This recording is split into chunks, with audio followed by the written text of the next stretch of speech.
from a company that shall remain nameless, said, look, it's very simple. He said, you're a great act, but you are destined to play in the bars because that's as far as your music is going to go.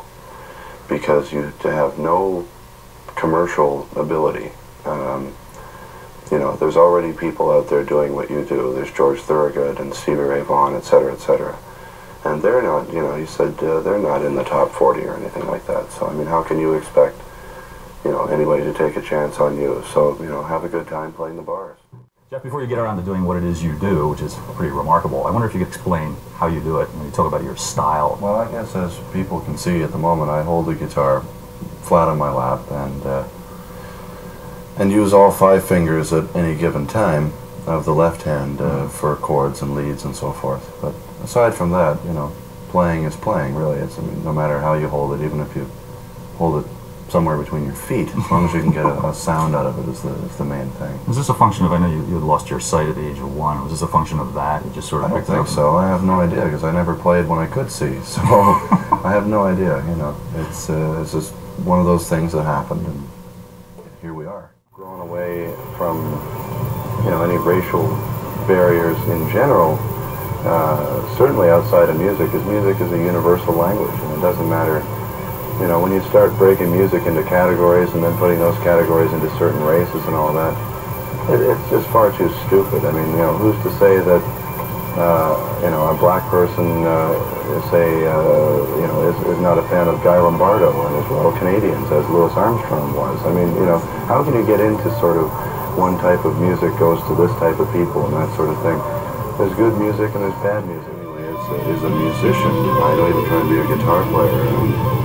So much as a musician who dabbles with lots of instruments, the guitar being the most comfortable of all of them, for whatever reason. That's probably why I stuck with it. And I try and keep up as many different styles or labels of music, I guess, on guitar as I can. A lot of it has a very emotional base to it, which can sometimes be confused with blues, or maybe not so much confused, because blues is very, very much an emotional style of music. My dad felt that that music should be appreciated for what it was, but there's an entertainment factor there as well. I mean, not everybody can appreciate, you know, oh wow, that was a neat phrase that he played, or that was, you know, a wild chord that she hit on the piano there, or something like that.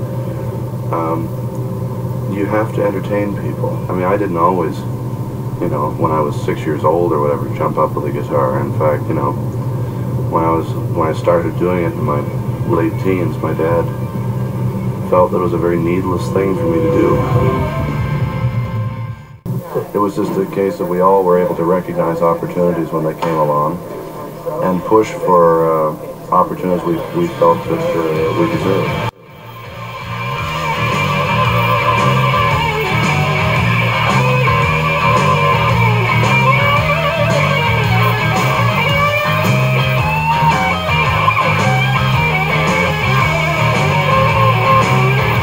And every company would compare us to their guitar hero, you know, George Thorogood or Stevie Ray Vaughan or somebody, or even later on Robert Cray, of course, and said, you know, you got to do something more commercial.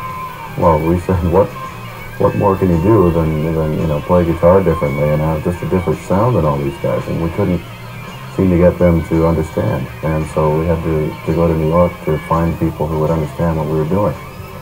So I mean, that's been brought up all the time since this band started, and we've just fought against it and won, if I dare say. Our next guest album is called See the Light. He is making his network TV debut here this evening. Ladies and gentlemen, please welcome Jeff Healey. Were you playing that with your teeth? With my teeth, yes. That's very dangerous. My dentist doesn't like me at all. It sounded terrific. Thank you very much for being here. Toronto, eh? You live in Toronto? Toronto, eh? Is that what you said that on purpose? It's a lovely, lovely city. Never seen her.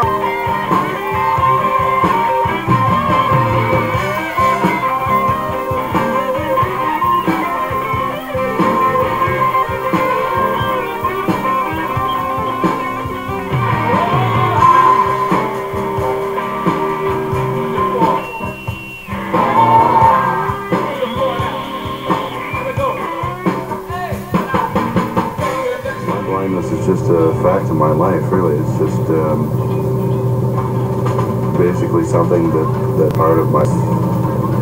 All it is, I grew up like this, and growing up like this, as anybody who grows up, you know, they'll make use of the facilities around them, you know, what's going on and what they can do and their general talents in life and things like that. And you just live life the best you can. Well, we've been up to quite a lot of things since the cover-to-cover album 5 years ago. Doing a good deal of traveling. We didn't really curtail that too much. On top of any other individual personal things, we've been doing a lot of recording. We began recording, I guess, 2.5 years ago, give or take a month or so, and just recorded a lot of stuff with a fair amount of collaborators. You know, we've had a very interesting run managing ourselves, so we've been very closely tied in with things like the acquiring of a record deal, or changing from one label to another, the setting up of a, you know, the deal with the movie Roadhouse that we did.